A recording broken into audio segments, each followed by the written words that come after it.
Hello, good morning to all. Today we are going to discuss Alfred Lord Tennyson's poem Ulysses. Yesterday we discussed the first part of the poem and now we are going to deal with the second part. In the first part, we talked about Ulysses and his adventurous life when he participated in the Trojan War for almost 10 years. After completing the war, after the war battle was over, he came back to Ithaca. But he's not feeling very much comfortable in his country because he feels as if his life is spent in the battlefield in the adventurous spirit. Now the remaining time uh, he don't want to waste. He thinks that he wants to travel far and wide and wants to get knowledge and experience of the outer world. He has explored various new worlds, cultures, and he has met various councils, governments, and all. Now he thinks that because this in his kingdom, Ithaca, the people who had been not very accustomed with him because he has been much far away from his land, so he don't feel comfortable and he feels that because the things are going on as they are, so after him or if he remains there, there is not going to be any difference. So let us come to the next part. This is my son, mine own Telemachus, to whom I leave the scepter and the isle, well loved of me, discerning to fulfill this labor by slow prudence to make mild a rugged people, and through soft degrees subdue them to the useful and the good. Most blameless is he, centered in the sphere of common duties, descent not to fail in offices of tenderness and pay meet adoration to my household gods. When I am gone, he works his works, I mine. So here he introduces the readers to his son Telemachus. Telemachus is Ulysses' son, and he had been an infant only when he went to the Battle of Troy. Now he's turned up to be a grown-up man, and he found him on his return that he's assuming all his duties very well. So he says, "This is my son." He introduces us to his son and says, "This is my own son, mine own Telemachus, to whom I leave the scepter and the isle." Scepter means scepter and the isle means the scepter is the symbol of royal power and the authority. So he says that now I am going to hand over the entire power that I had before, the entire royal authority to rule over Ithaca to my dear son Telemachus, to whom I leave the scepter and the isle, well loved of me. He is very beloved child of mine. He is very obedient and disciplined child, discerning to fulfill this labor. Discerning means he is wise enough, he is intelligent enough to fulfill this labor, the task of handling the power that I am giving to him. He will well understand that. He will well tackle that. By slow prudence to make mild a rugged people. By slow prudence means step by step, gradually, slowly. Prudence with his own intelligence, with his own discerning power, to make mild a rugged people. He will make all the people to oblige him. He will make them gentle and polite. Rugged means rough or savage people. So here he's with the rugged people, he is referring to the people of Ithaca. In the previous stanza as well, he referred to them as savage people because he feels, because he had been very much accompanied by various cultures, travel manners. So he says that these people are uncivilized, they are not exposed to the outer world. So my son has the ability to tackle these people, and through soft degrees subdue them to the useful and the good. Through soft degrees, slowly and gradually subdue, to control or make them submit the useful and the good, useful and noble things of life. So he will make them work together for the welfare of the country. He would tame them and make them give up their wild habits. He will then utilize their energies towards the performance of what is useful and good in the welfare of the country. So, most blameless is he, centered in the sphere of common duties, descent not to fail. Most blameless is he. So Telemachus, he is referring here, he refers to Telemachus. Telemachus is a worthy young man of a spotless character. Spotless character means blameless means he is not involved in any kind of criminal activities, or he is not a characterless person. So he is blameless. He has all the qualities of a good person. A person who rules the country, he needs to be blameless, centered in the sphere of common duties, descent not to fail. He is completely absorbed in tending to his day-to-day duties of life. He is a very beautiful young man. Ulysses implies that his son has no such high ambitions as Ulysses himself possesses. Telemachus is quite contented in attending to his normal work. Of common duties, descent not to fail. He will not fail in performing the common duties which are required for an emperor or a ruler. In offices of tenderness and pay, meet adoration to my household gods when I am gone. Offices duties, official duties. In offices of tenderness, in paying affectionate attention to his aged mother and other old friends whom he must respect. Meet adorations. Meet adorations means proper respect and worship he will give to them. He will obey them. Household gods. Household gods means family gods. When I am gone. When I am gone means when he will depart on his next exploration, his son will take care of all the duties, familial or the royal duties. He works his work, I mine. He works his work, I mine means the work for which he and I are both well fitted. They will do the same. Telemachus will become the king of Ithaca. This is his work. And now, Ulysses, I myself will take to the life of adventure and exploration again. Next. There lies the port. The vessel puffs her sail. There gloom the dark broad siege, my mariners, souls that have toiled and wrought and thought with me, that ever with a frolic welcome took the thunder and the sunshine, and opposed free hearts, free foreheads, you and I are old. Old age hath yet his honor and his toil. Death closes all, but something before the end. Ere here refers to before. Before the end, some work of noble note may yet be done. Not unbecoming men that strove with gods. So here, there lies the port. There lies the port here refers to Ulysses has now decided to leave the kingdom and come to the port from where he will set sail in the company of his friends. So there lies the port. He is thinking of the adventurous life he has to undertake. And vessel puffs her sail. Vessel means the ship. Puffs her sail is ready for voyaging. So he thinks that the ship in which he has to travel afar, it is also ready to take him to the another world. There gloom the dark broad siege. There gloom the dark broad siege means the wide sea lies before them in its darkness. Why the broad sea is referred to as dark? Because nothing is certain over there when you are traveling in the sea. The waves will come, you will be, completely washed away, your life will not be there. You will be completely absorbed in the sea. So that's why dark sea he refers to. My mariners. Mariners follow sailors. The persons who will accompany him on this particular adventure. Souls that have toiled and wrought and thought with me. Souls again refers to his companions.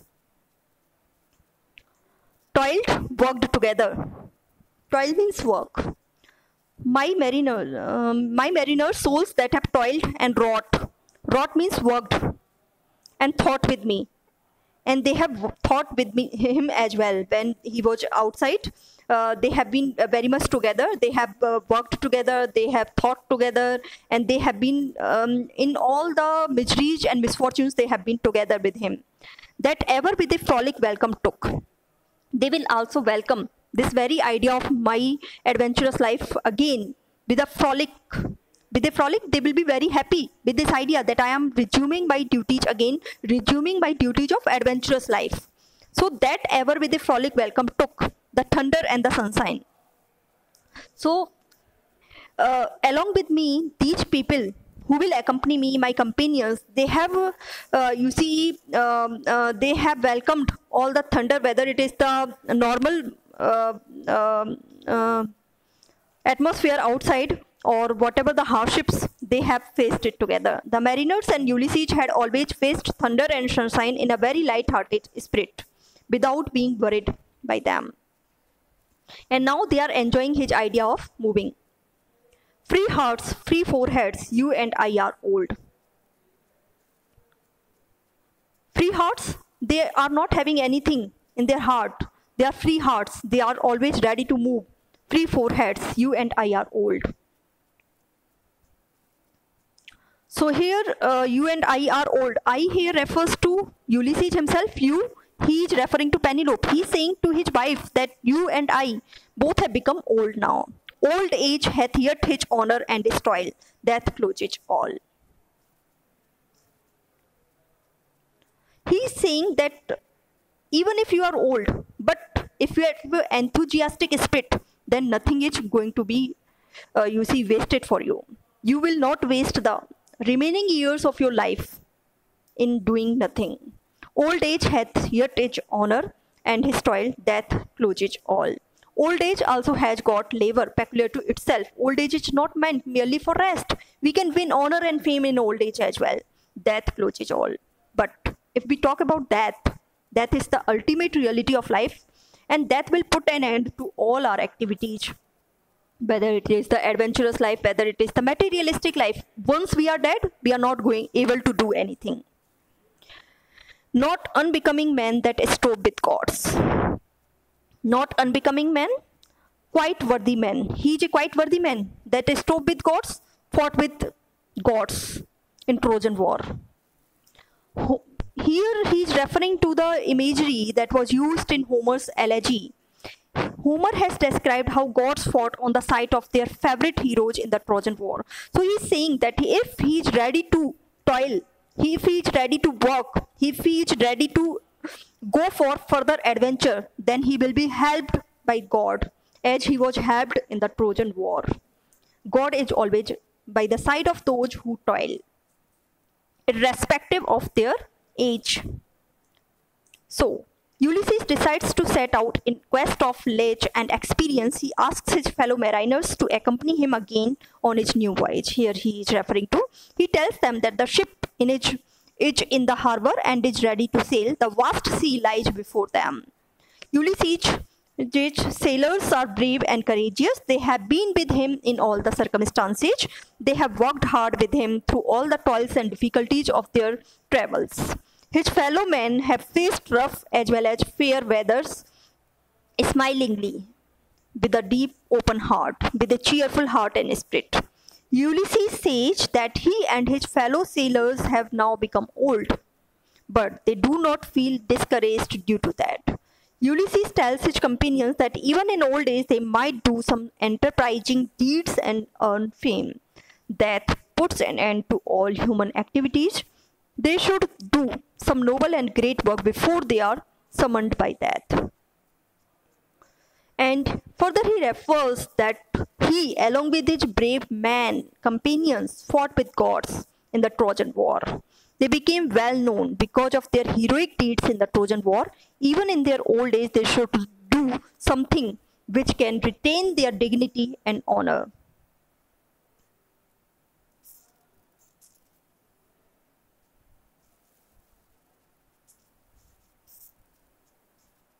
Let us come up to the next stanza. The lights begin to twinkle from the rocks. The long way wanes the long day wanes. The slow moon climbs the deep moon's round with many voices. Come, my friend, it's not too late to seek a newer world. So again, he is encouraging his fellow companions to undertake an adventurous life. The lights, as the evening begins to approach, the lights twinkle in the house on the rocks. So here he says, the light begins to twinkle from the rocks. Their houses are situated on the rocks. Ithaca is amidst the rocks. So he's saying that because the night or the evening is approaching, so the lights are twinkling in the houses which are situated on the rocks. The long day wanes. The long day wanes. The sun setting is taking place. It is the evening time. The slow moon climbs. The moon climbs up the sky very slowly and gradually. The deep moons round with many voices. The deep here refers to sea. The deep here refers to the sea, which is unfathomable and which is very much depth, having its in depth measures. Moons round with many voices. Moons weeps. Round with many voices. There are various voices which are coming outside. Come, my friends. He is encouraging his friends, the fellow mariners, to come, accompany him. It's not too late to seek a newer world. He says that it is not too late. If we are seeking to find a new world, we are not committing any kind of mistake. It is not too late. We can do it. We are not too old, as we cannot undertake any kind of adventurous life now. So he says that the lights shine in the houses situated at different places on the hills. The lights were twinkling and were visible to them. The moon was slowly rising up in the sky. Different voices from the sea are heard at night.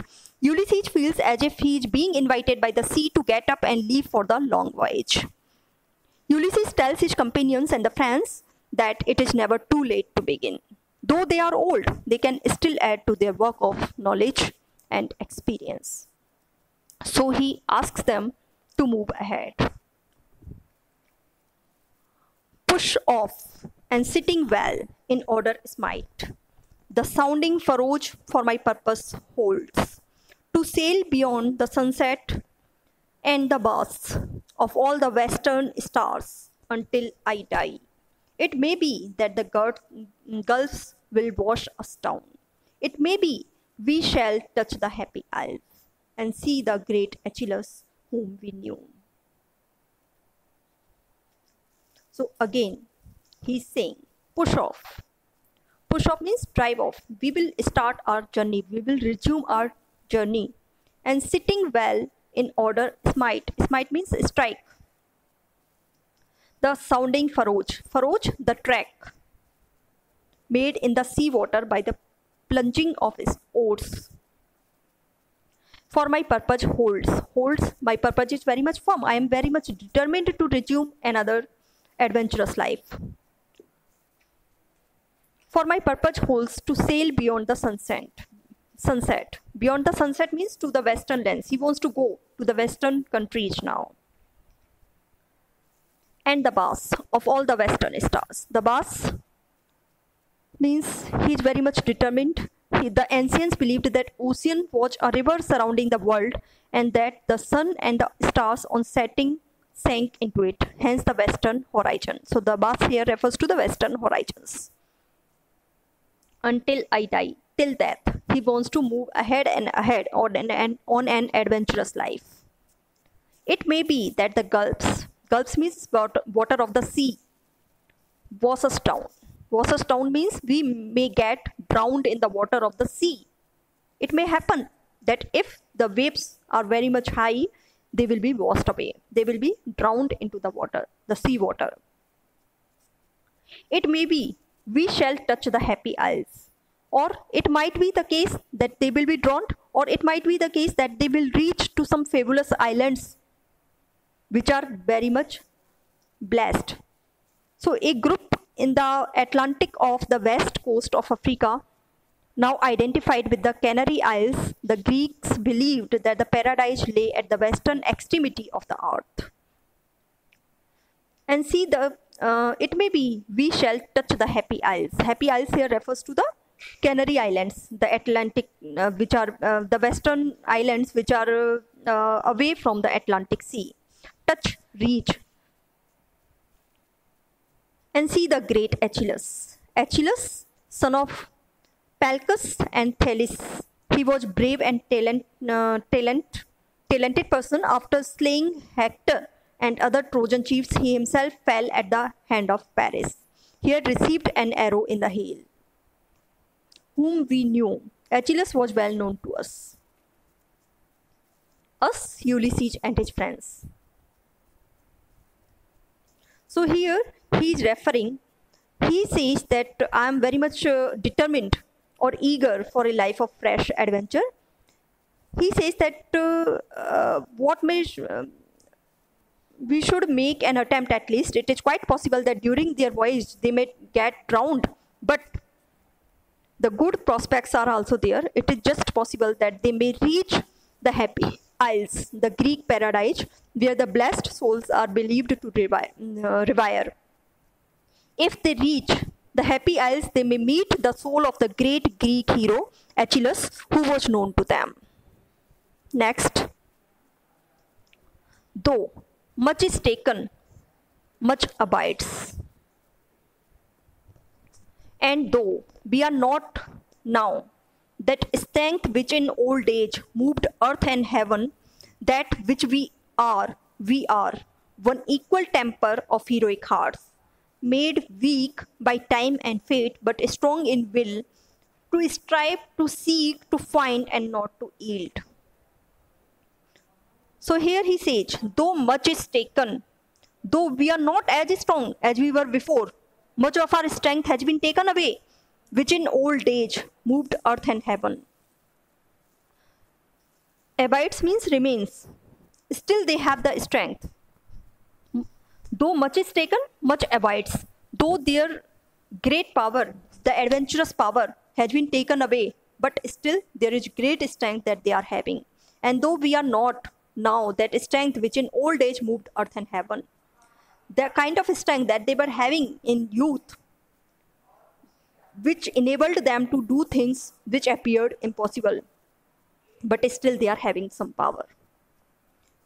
Moved earth and heaven, that which we are. We are still having the same strong will, though the physical strength is not there with us, but the mental strength we have the strength of determination. One equal temper of heroic hearts. One equal temper of heroic hearts. We are very much heroic. We have done very adventurous things. So we are having that kind of temper, that kind of determination in us, in our heroic hearts. Made weak by time and fate. But that is weakened. Our physical strength is weakened by our old age, the time, and adverse circumstances, the fate. But strong in will. But our determination is very much strong. To strive, we are still attempting to try. We are still trying to seek, to discover, or to find newer worlds and not to yield. We are not supposed to surrender in any kind of conditions. So here he says that you must get ready for that next voyage. His aim is to sail beyond the western horizon, as he has explained in the previous lines. No doubt, he and his fellow sailors have lost much of their physical strength due to old age, but still they are quite strong. Though they are not what they were in their youth, yet they possess many of the qualities of their youth. So they need not feel disheartened. They have been weakened by the old age, by many, adverse circumstances which they have undergone during these years. But still, they have the struggle. They have the strength to seek a newer world. They will never give up. They will continue to strive for fresh knowledge and seek new adventurous life. To strive, to seek, to find, and not to yield. This is the, the objective of this poem. What here the writer has suggested is that the Victorian spirit was something, though previously we talked about the Victorian compromise. Victorian compromise is what? It is reflecting the transitional era in the history of English literature, the old faith in religion, in God, that was no more. But still they struggled with the help of science.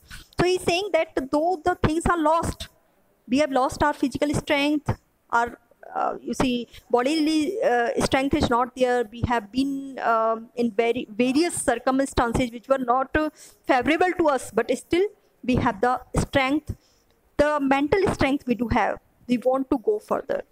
This mental strength is something which we all require.